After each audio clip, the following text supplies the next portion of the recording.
Fala amigos que acompanham o canal Tabelão do Futebol. Nesse vídeo aqui eu vou trazer para vocês os jogos da 10ª rodada do Campeonato Brasileiro Sub-20. Também vou apresentar os últimos resultados e mostrar como é que está a classificação atualizada após 9 rodadas. Simbora então? A rodada vai começar nesta terça-feira, dia 18 de junho, com o duelo entre Atlético Goianiense e Ceará. Essa partida vai acontecer lá no Estádio Olímpico de Goiânia às 15 horas. Um pouco mais tarde, às 16 horas, o Cruzeiro recebe o Corinthians. O jogo acontece lá na Arena do Jacaré. Também nesta terça-feira, lá no estádio Luso Brasileiro, teremos aí o Fla-Flu. O Fluminense recebe o Flamengo às 18 horas. E também outro clássico nesta terça-feira, desta vez em São Paulo, o popular Sansão, com o São Paulo recebendo o Santos às 20 horas e 15. Esse jogo vai ser lá no CT de Cotia, em Cotia. A rodada segue na quarta-feira, com o Atlético Paranaense recebendo o Atlético Mineiro. Esse jogo será às 15 horas lá no CT do Caju. No mesmo horário, o Palmeiras vai encarar o Cuiabá. O jogo acontece no estádio Bruno José Daniel, em Santo André.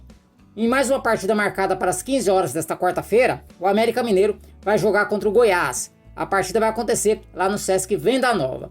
Também teremos às 15 horas desta quarta-feira o Botafogo jogando contra o Red Bull Bragantino. Esta partida vai acontecer no estádio Newton Santos, no Rio de Janeiro. A rodada segue na quinta-feira, dia 20, com o Fortaleza recebendo o Bahia, duelo aí de tricolores, partida que acontece às 15 horas lá no estádio Presidente Vargas, em Fortaleza. E para fechar a 10ª rodada, mais um clássico no próximo sábado, desta vez o Grenal. O Grêmio recebe o Internacional às 15 horas lá no estádio Ayrton Ferreira da Silva, em Eldorado do Sul. E agora eu vou trazer para vocês então os resultados da última rodada, quem se deu bem e quem se deu mal na nona rodada. Nona rodada que começou em maio ainda, no último dia 28, o Bahia venceu São Paulo pelo placar de 3-2. No dia 29 de maio, o Flamengo derrotou o Atlético Goianiense 3-1. No mesmo dia, o Palmeiras levou a melhor sobre o América, 1-0. Também tivemos aí a derrota do Goiás, né? O Goiás perdeu em casa, perdeu lá no Estádio Olímpico para o Ceará pelo placar de 2-0. Corinthians e Red Bull Bragantino empataram em 1-1 no Parque São Jorge, enquanto que o Santos foi derrotado na Vila Belmiro pelo Atlético Mineiro por 2-1. Todos esses jogos aconteceram no dia 29 de maio. No dia 30, o Fortaleza venceu o Fluminense por 2-0 lá no CT Ribamar Bezerra, enquanto que o Cuiabá bateu o Internacional pelo placar de 2-1 lá no CT Manuel Dresch. Também tivemos aí o empate entre Cruzeiro e Botafogo. A partida aconteceu lá na Arena do Jacaré. E o jogo entre Grêmio e Atlético Paranaense foi adiado, né, por conta aí de toda a situação ainda no Rio Grande do Sul, e ainda não tem data para acontecer, ou seja, a nona rodada está incompleta ainda. Em breve a CBF vai marcar esse jogo entre Grêmio e Atlético Paranaense.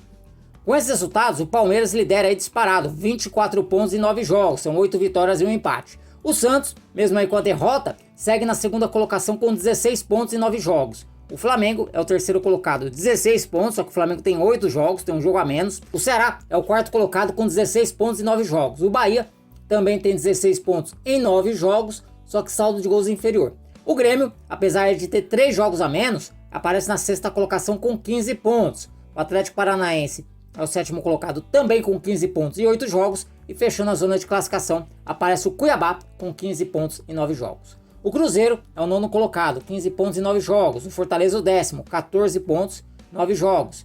O Atlético Mineiro, 11º, 13 pontos, 9 jogos. O Red Bull Bragantino, 12º, 10 pontos em 9 jogos. O América Mineiro, 13º, 9 pontos em 9 jogos.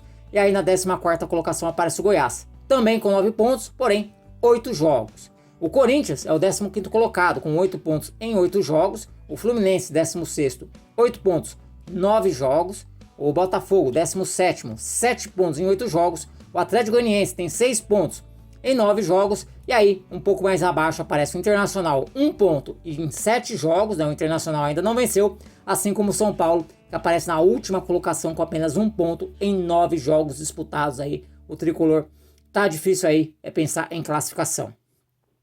Bom, pessoal, então as informações que eu tinha para trazer para vocês eram essas. Espero que vocês tenham gostado. Se gostou, ó, deixa o like. Se não está inscrito, se inscreva aqui no canal Tabelão do Futebol. Por enquanto eu vou ficando por aqui. Um forte abraço a todos e até o próximo vídeo. Valeu!